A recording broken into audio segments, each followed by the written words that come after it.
আসসালামু আলাইকুম। এটা লাল কাঁকড়ার বীজ নামে পরিচিত। এটা দেখুন, এখানে সবাই কি পরিমাণ এনজয় করছে। বিশাল সমুদ্র দেখা যাচ্ছে, সবাই আনন্দ করছে, মানুষজন খুবই কম।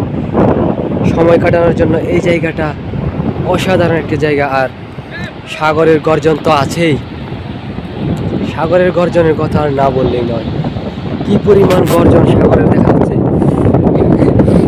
মনটা জুড়িয়ে যায়।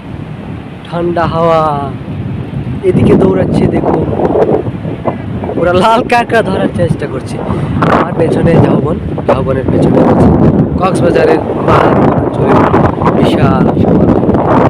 কক্সবাজারের পাহাড়গুলো দেখা যাচ্ছে অসাধারণ।